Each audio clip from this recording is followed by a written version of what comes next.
அன்பின் பரம தகப்பனே, ஸ்தோத்திரம் ஐயா, ஸ்தோத்திரம் ஐயா. இந்த நல்ல நாளைக்கான கிருபை செய்தீரே, உமக்கே எல்லாம் துதி கன மகிமை உண்டாவதாக. கர்த்தாதி கர்த்தாவே, உமக்கே எல்லாம் துதி கன மகிமை உண்டாவதாக. காற்றையும் கடலையும் அதட்டுகிற தேவனே, உமக்கே எல்லாம் துதி கன மகிமை உண்டாவதாக. நல்ல மேய்ப்பனாக இருக்கிறவரே இயேசு கிறிஸ்துவே, உமக்கே எல்லாம் துதி கன மகிமை உண்டாவதாக. ஆமாப்பா, இந்த வசனத்தை வைத்து நாங்கள் ஜெபிக்கிறப்போம். எங்கள் ஒவ்வொருத்தரையும் ஆளுகை செய்யுமாறு தாழ்த்தி கேட்கிறோம். John 15th chapter 7th verse. If you abide in me and my words abide in you, you will ask what you desire and it shall be done for you. யோவான் 15ஆம் அதிகாரம் 7ஆம் வசனம். நீங்கள் என்னிலும் என் வார்த்தைகள் உங்களிலும் நிலைத்திருந்தால் நீங்கள் கேட்டுக்கொள்வது எதுவோ அது உங்களுக்கு செய்யப்படும். ஆமென். நன்றி இயேசுவே, இந்த வசனத்தை கொடுத்ததுக்காக ஸ்தோத்திரம். இது கேட்டுக்கொண்டிருக்கிற அனைவரையும் நீங்க ஆளுகை செய்து வழிநடத்தி தருமாறு தாழ்த்தி கேட்கிறோம் பரம தகப்பனே. ஐயா, மனம் இறங்குங்க இயேசுவே. எங்களோட ஜெபம் எப்பொழுதும் உமக்கு பிரியமுள்ள பாத்திரவன்களாக நாங்கள் இருக்க வேண்டும். அதே சமயம் தேவ சித்தம், தேவ திட்டம் உடைய வார்த்தைக்கு ஏற்றாற் போல இருக்க கிருபை செய்வீராக.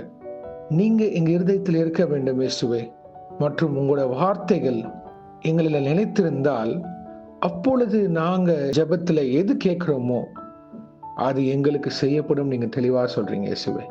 உங்க திட்டத்திற்கு சித்தத்திற்கு அர்ப்பணித்து ஒவ்வொரு நாளும் நாங்க வாழ்றப்போ, உடைய வார்த்தையின்படி நாங்கள் கீழ்ப்படிந்து நடக்கிறப்போ, ஜெபிக்கிறப்போ, பரிசுத்த ஆவியானவரே எங்கள் ஒவ்வொருத்தரையும் அதுக்கு ஏற்றாற்போல நீங்க பதில் தரப்போவதுக்காக ஸ்தோத்திரம் இயேசுவே.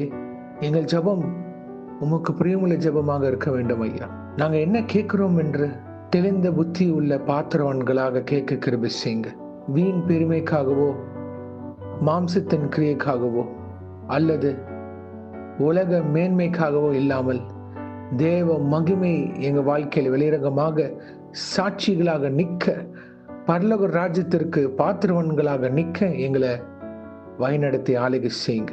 இந்த ஜெபத்தில் இணைந்திருக்கிற ஒவ்வொருத்தரையும் நீங்க உருவாக்கி வணைந்து உம்முடைய சீஷர்களாக ஆளுகை செய்யுங்க இயேசுராஜாவே. உலகம் முழுவதும் அநேக காரியங்கள் நாங்கள் கேட்டுக்கொண்டு இருக்கிறோம் இயேசுவே. உங்க வருகை சமீபமாக இருக்கு. நாங்க அதற்கு நிலைநிற்க கிருபை செய்யுங்க. ஏதுவாக இருந்தாலும் இயேசுக்காக சாட்சிகளாக நிற்கிற பாத்திரவன்களாக எங்களை வழிநடத்துங்க. இந்த உலகத்துல உங்களுக்கு போராட்டம் உண்டு, திடன் கொள்ளுங்கள், இந்த உலகத்தை ஜெயித்தே நீங்க சொல்றீங்க இயேசுவே. எங்க இந்திய தேசத்தை உங்க சித்தத்திற்கு நாங்க அர்ப்பணித்து உங்க பாதத்தண்டை வைக்கிறோம் ஐயா. நீங்களே பொறுப்பெடுத்து எங்க தேசத்தின் ஆளுகையை வழிநடத்தி தருவீராக. உங்களுடைய தேவ தூதர்களை பாதுகாத்து வழிநடத்துங்க. இங்கே தேசத்தின் எல்லைகள் முழுவதும் உங்க ஆளுகை இருப்பதாக. சமாதான சூழ்நிலைகள் காணப்பட கிருபை செய்யுங்க ஐயா. மனம் இறங்குங்க தேவனே. பாவியாக எங்கள் மேல் கிருபியாக இருந்து எங்க ஜெபத்தை கேட்டு மனம் இறங்குவீராக. எங்க சித்தம் இல்லை ஐயா, உங்க சித்தத்திற்கு நாங்கள் அர்ப்பணித்து கேட்கிறோம். நீங்களே பொறுப்படுத்த வழி நடத்துங்க. எங்களோட வாழ்க்கையில என்னென்ன காரியங்கள் நாங்கள் எதிர்பார்த்து கொண்டு இருக்கிறோமோ அது எல்லாமே உங்களுடைய வார்த்தையின் முடி நாங்கள் கீழ்ப்படிந்து நடக்கிறப்போ ஏற்ற வேலையில உங்க சித்தத்திற்கு ஏற்றாற்போல நீங்க எங்களுக்கு எல்லாம் செய்து தருவீங்க இயேசுவே. நன்றி அப்பா.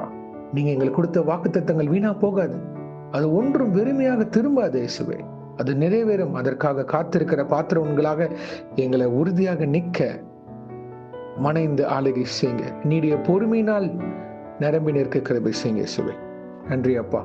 சுகமே எங்கள் பலவீனங்களை தொட்டு விடுதலையாக்குங்க. சுகத்தை தாங்க, ஆரோக்கியத்தை தாங்க. தேவநாம மகிமைப்படுவதா. இன்றைக்கு யார் யார் என்னென்ன காரியங்களாக போகிறார்களோ அவங்கள பாதுகாத்து பொறுப்பெடுத்து வழி நடத்துங்க. இரத்த கோட்டைக்குள் மூடி மறைத்து ஆளுகை செய்யுங்க. இயேசுவின் நாமத்தினால் எங்கள் தலையிலே தாழ்த்தி ஜெபிக்கிறோம் பிதாவே. ஆமேன், ஆமேன், ஆமேன். God bless you, my brothers and sisters. கர்த்தர் உங்களை ஆசீர்வதிப்பாராக. ஆமேன்.